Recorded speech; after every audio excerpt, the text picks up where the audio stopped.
Apple went even further, claiming the iPhone 12 series brings the biggest jump in durability ever to an iPhone with 4 times better drop performance. They say this is achieved through introducing nano-ceramic crystals, which apparently are harder than most metals, into the glass on the front of the phone to make what they're calling ceramic shield. On top of that, because the iPhone 12's new design has the front cover sit flush with the edge of the phone, it's supposed to help protect it even more, which only has me more excited to see what happens in this drop test.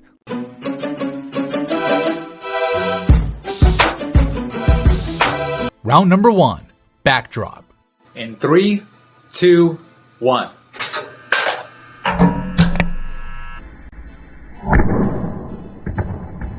After the backdrop, unfortunately, the iPhone 12's rear glass cracks, while somewhat surprisingly, the textured matte glass on the iPhone 12 Pro still remains fully intact. Now, neither of these phones are using the ceramic shield on the rear glass here, that's only on the front glass, so it's an interesting result. This is just a sample size of 1, so the difference could just be random luck for the iPhone 12 Pro, or bad luck for the iPhone 12 depending on how you're looking at it, but either way, it's an impressive result, at least for the iPhone 12 Pro in round number 1. Round number 2, corner drop.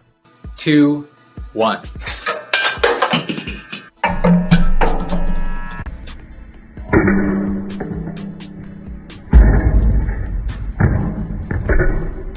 The corner drop scuffs both phones, with the scuffs actually looking a bit worse on the stainless steel band of the iPhone 12 Pro. Usually it's the other way around, but both phones still remain fully functional without any cracks to the glass, which is good news considering the iPhone 12's thinner bezels. Round number 3, face drop.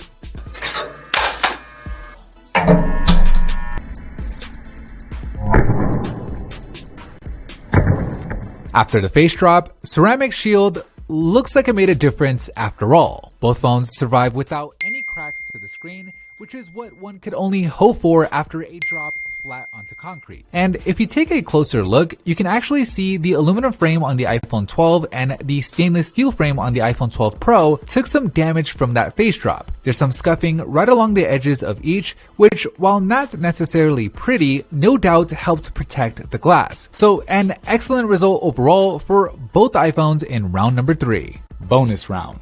With both phones still remaining fully functional with their front glass intact, we move on to the impact and shock resistance part of the test, where we'll drop each phone from just under 1.5 meters onto a smoother steel surface. Alright, first drop in 3, 2, 1. After the first drop from higher up, both phones still look good with their screens unaffected and everything seeming to be working just fine, so we'll keep on going.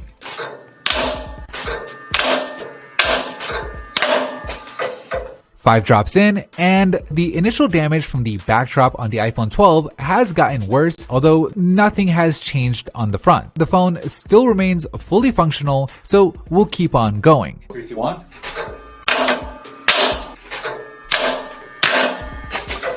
Final drop. 3, 2, 1.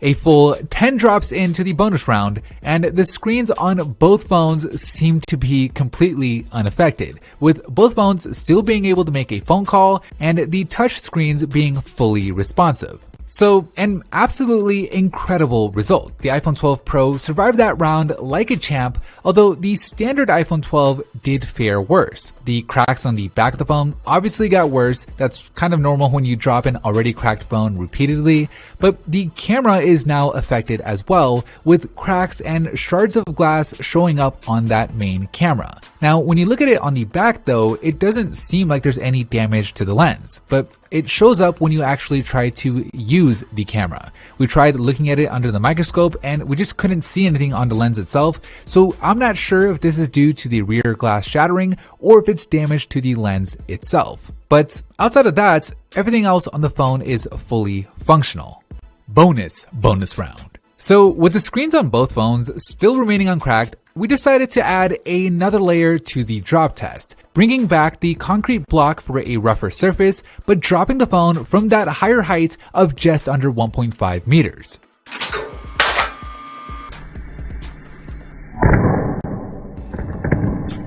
And After that much harder drop, the glass on both of these iPhones still remain fully intact. The bonus drops are onto steel, so you kind of expect it to survive if it doesn't have a crack already, but this drop was onto that concrete block. Now, I do want to stress that this is just a sample size of one, and this is a controlled environment. If you drop one of these phones from a different height, a different angle, or onto a rough or angled surface, the phones could crack. Glass is glass after all. So I'd still put a case on it, but with that said, a really impressive result.